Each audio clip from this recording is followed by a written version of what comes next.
Alright, so this is our presentation, Bad and Boozy. It's an examination of society's pro-alcohol bias. So currently in our society, alcohol is viewed in a pretty favorable light compared to most drugs. It's viewed as a very tame and manageable drug.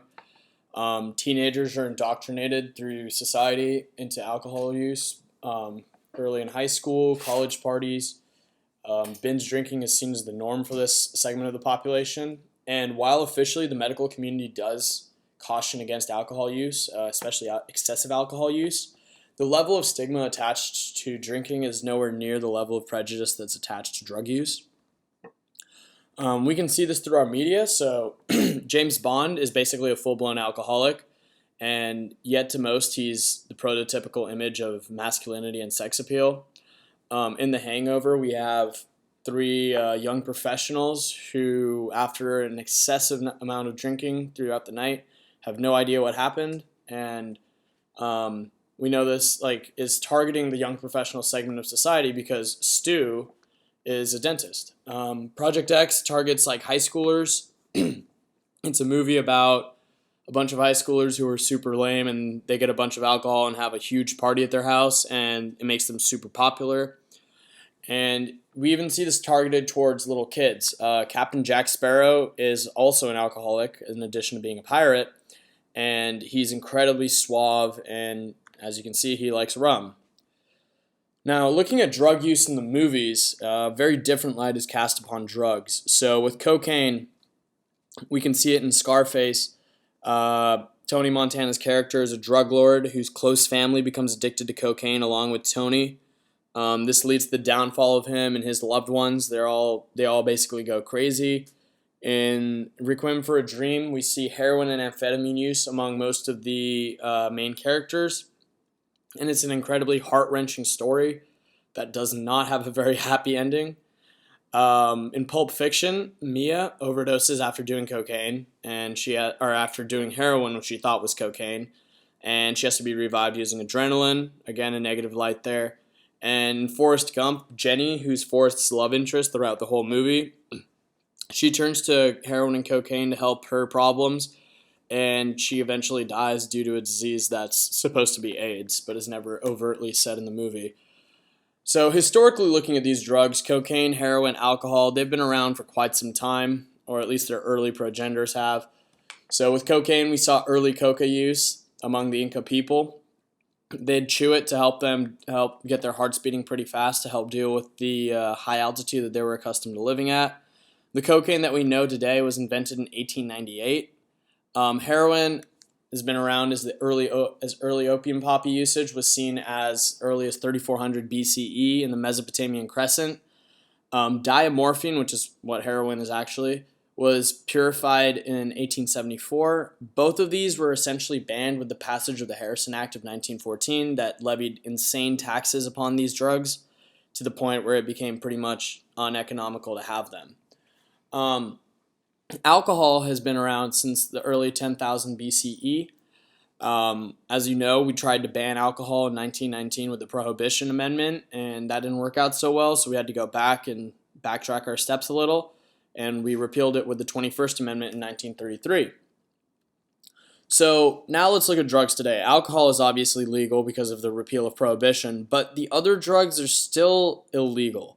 President Richard Nixon declared drug abuse public enemy number one during a televised address, and this started what we now know as the war on drugs.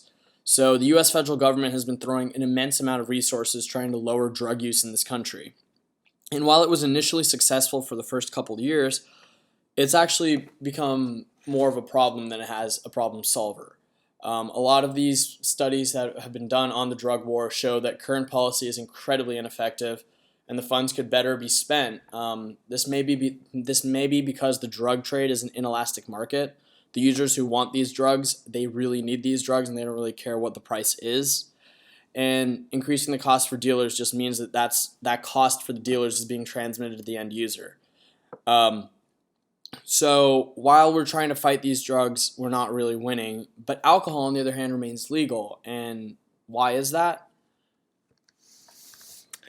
All right, hi guys, Jesse here, and I'm going to be talking to you a bit about the role of advertising and its bias towards fresh, cool alcohol. Alcohol is one of the most heavily promoted product categories in America, and annual advertising and promotion costs are estimated at over $2 billion for the alcohol industry. These costs are tax deductible, and so this is a huge benefit for the companies at a cost to the consumer. Now, what are they advertising? Well, drinking has become socially acceptable, and so companies advertise casual drinking and that there will be much excitement. Who are they advertising to? Alcohol companies advertise mostly to men, and they make drinking seem manly, usually targeting large sporting events or parties. Here's an example of a typical advertisement. His small talk has altered foreign policy. He once ran a marathon because it was on his way. Sasquatch has taken a photograph of him. He is the most interesting man in the world. I don't always drink beer, but when I do, I prefer Dos Equis. Alright, so what are we looking at? Well, we're looking at the most interesting man in the world who gets all of the ladies and is incredibly confident. How? By consuming an alcoholic beverage. Alcohol companies show that you need their drink at your party to have fun. What they don't show is that 10% of American deaths are related to alcohol, and that $100 billion are spent each and every year on alcohol-related problems. Now, moving on, we can see that alcohol advertising has increased drastically over the years. And so you might say, well, if alcohol was really dangerous, then the companies would tell us. Well, if that were true, then the companies would tell you that alcohol kills 5 times as many people as other illegal drugs, and that drugs that are legal cause at least as much damage, if not more, than the drugs that are illicit. Now, this information is key to attaining a much larger understanding of what's really going on here, but you might not be so happy to find the truth.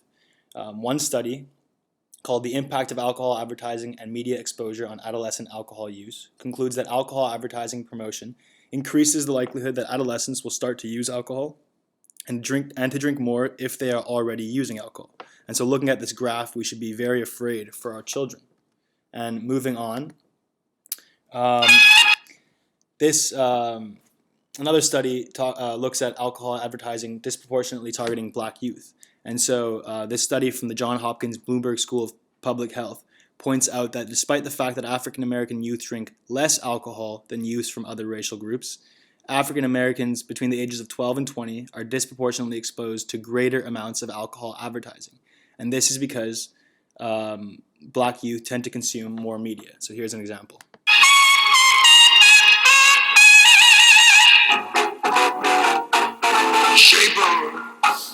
Now, other studies look at how middle school kids will see alcohol ads as much as 2 times a day. And here's an example of what children might be seeing on TV. And now, bedroom. And...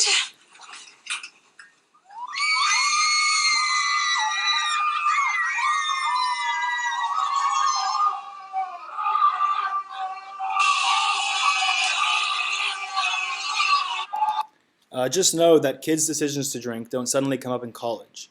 Young kids are being exposed to alcohol ads all the time, and this will influence them. Now, researchers at the University of California, Los Angeles, have looked at 2 different types of advertisements. The first type, called a logical persuasion ad, which presents facts about the product.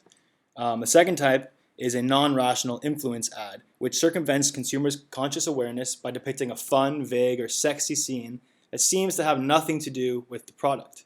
And what the researchers found is that the brain regions involved in decision-making and emotional processing, including the orbitofrontal and anterior cingulate regions, the amygdala, and the hippocampus, experience significantly higher activity levels when participants look at the LP ads, the logical persuasion ads. These brain regions have been shown to help inhibit a person's response to certain stimuli, such as preventing an impulse purchase.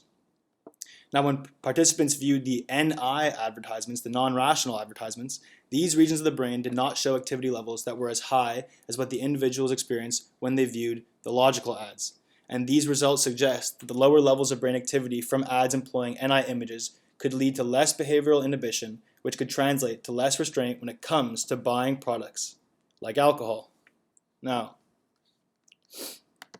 what is actually happening when these people consume alcohol, because these ads are clearly not advertising dementia, erectile dysfunction, heart damage, or bleeding of the digestive tract, but these are the larger health impacts of excessive alcohol consumption.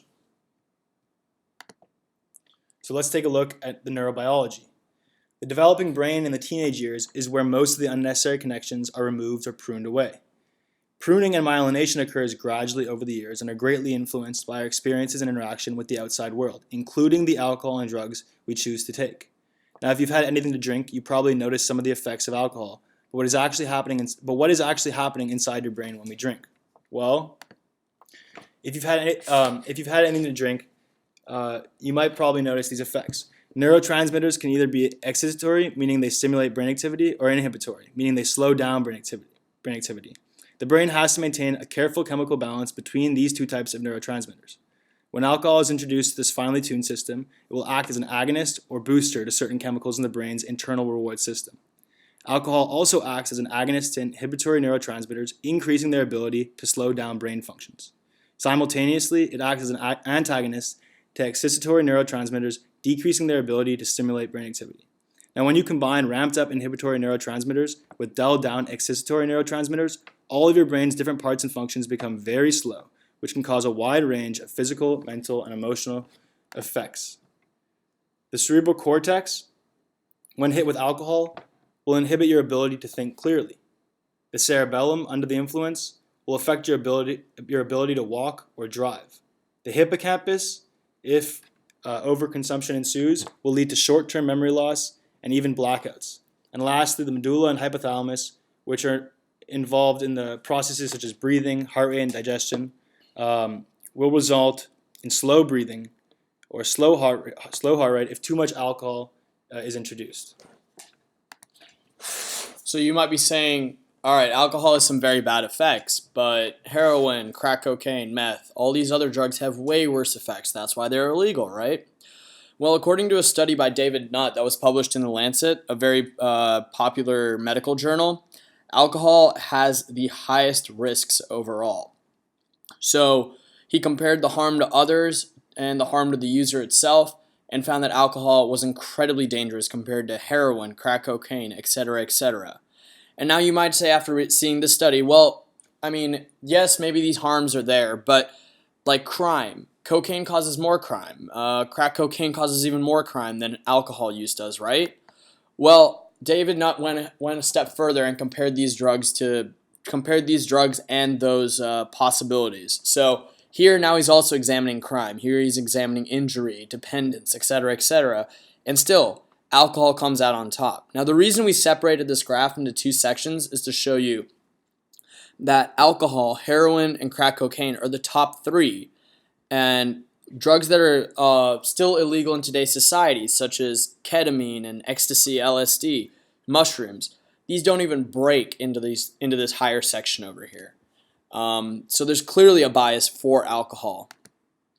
So why do we think that alcohol is less dangerous? It might just be that we see more drug overdoses in the news. So we always know that these high-class celebrities are overdosing on drugs that are illegal, heroin, etc., etc. We hear about heroin stories in the news. We hear about methamphetamine clinics being busted and all that stuff. But we don't hear about alcohol poisoning. So it might just be the abundance hypothesis. So what do? Well, heavy drinkers are more responsive to advertising and less responsive to pricing. Once they get triggered, they want the drink and they don't care how much it costs. Higher taxes on alcohol will deter moderate drinkers from drinking more from excessive consumption, and accurate education about alcohol and its effects will deter the youth. So we should decrease advertising, increase the price, and increase the accuracy and education to help combat all these problems.